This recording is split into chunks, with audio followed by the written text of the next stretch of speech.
హయత్ నగర్లో ఉన్న ఒక హెచ్పీ పెట్రోల్ బంకులో కారు ట్యాంక్ సామర్థ్యాన్ని మించి పెట్రోల్ పోసి రసీదు ఇచ్చారని వాహనదారుడు ఆందోళనకు దిగాడు. బంక్ సిబ్బంది నిర్లక్ష్యంగా సమాధానం చెప్పడంతో బాధితుడు పోలీసులను ఆశ్రయించాడు. దీనిపై కేసు నమోదు చేసిన పోలీసులు మీటర్లలో ఏదైనా అవకతవకలు జరిగాయా అనే కోణంలో దర్యాప్తు చేపట్టారు.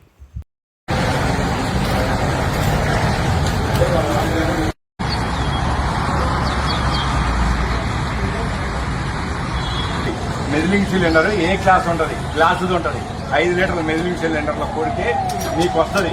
అది కాకుండా నువ్వు ఏదో ఒక పెద్ద 5 లీటర్ల జగ్గు తెచ్చి చేస్తా అంటే కుదరదు.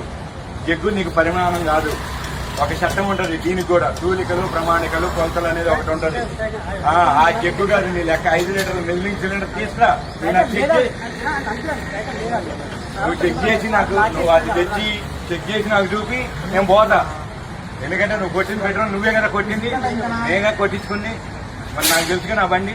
మీ సార్ ఏమంటాడు, 10 లీటర్ల ఎక్స్ట్రా అయితే పట్టింది ఈ ట్యాంకులో. హెచ్పీ పెట్రోల్ బంక్లో వచ్చాను. నా కారు ఫ్యూయల్ కెపాసిటీ వచ్చేసి 27 లీటర్స్. ఆల్రెడీ రిజర్వ్లో పడంలోనే వచ్చాను. ఇక్కడికి వచ్చి చూస్తే 28 లీటర్స్ కొట్టాడు. అదేంటంటే డౌట్ వచ్చి ఆపి మళ్ళీ ఆటో స్టాప్ వరకు కొట్టమని చెబితే మళ్ళీ 1 లీటర్ 23 పాయింట్లు పట్టింది. మొత్తం ఈ లెక్కన 29 లీటర్లు 23 పాయింట్లు పట్టింది. ఆల్రెడీ నా దాంట్లో 2-3 లీటర్లు ఉన్నా కానీ 32 లీటర్లు దాటింది. కానీ ఇది కెపాసిటీ 27 లీటర్స్. అదేంటని అడిగితే పోలీస్ స్టేషన్లో కేసు పెట్టుకోండి అని చెబుతున్నారు. వీళ్ళ దగ్గర మేము కొలవడానికి మెజిలింగ్ సిలిండర్ లేదు ఏ క్లాస్ది. ఒక ఏదో 5 లీటర్స్ జార్ ఉంది. ఆ జార్ తీస్తామంటారు. ఆ జార్ కాదండి, అది క్యాలిబ్రేటెడ్ కాదు. మెజిలింగ్ సిలిండర్ తీసుకురామంటే మేము తీసుకురాము, మీకు యాక్ట్ అయింది లేదా మీకు మెకానిక్ కాడికి పోయి మీ బండిలోనే ప్రాబ్లం ఉంది, పోయి చెక్ చేసుకొని రండి అన్నట్టు మాట్లాడుతారు. అది కాదు ఇది కాదంటే పోలీస్ స్టేషన్కి పోండి అంటారు. కానీ మేనేజర్ని పిలిచి ఆయన ఇంతవరకు రాలేదు.